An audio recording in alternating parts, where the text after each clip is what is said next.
список новых объектов всемирного наследия ЮНЕСКО включены астрономические обсерватории Казанского федерального университета. Такое решение было принято в сентябре прошлого года в Эр-Рияде, Саудовской Аравии, на 45-й сессии Комитета ЮНЕСКО. Сегодня увековечили это событие. Теперь на здании обсерватории есть памятная доска, подтверждающая ценность объекта. Сейчас республика в России занимает первое место по объектам ЮНЕСКО. Объекты всемирного культурного наследия, материального наследия по всем этим показателям.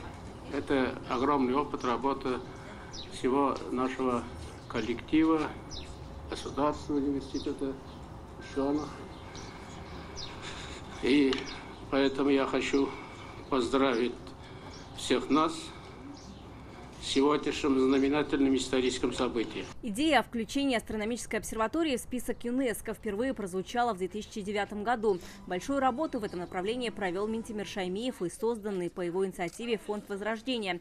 В 2017-м проект поддержала генеральный директор ЮНЕСКО Ирина Бокова во время визита в Татарстан. С 2019 года началась работа по продвижению обсерватории КФУ в список всемирного наследия. Это повышает действительно и престиж, и привлекательность и Татарстана, и Российской Федерации в плане обширного, еще недоосвоенного нашего культурного, исторического, научного наследия. Мы надеемся, что и Российская Федерация, и Республика Татарстан будут дальше работать над тем, чтобы в этом списке появлялись новые объекты. Астрономические обсерватории КФУ – это комплекс. Есть городская и загородная. Памятную доску установят и на здании обсерватории имени Энгельгарда в Зеленодольском районе. В этот день мне бы хотелось особо отметить наших ученых КФУ, ученых Академии наук, которые очень над этим сильно работали, и это действительно их большая заслуга. Соединение научного и культурного наследия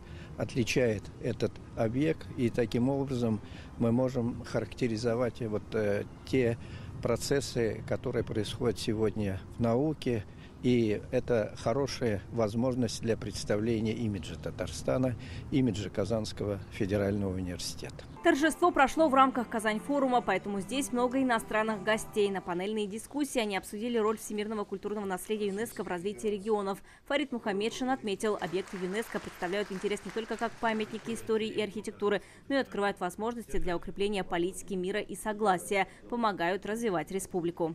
Для нас это гордость, это уважение к старине, если можно сказать, к истории.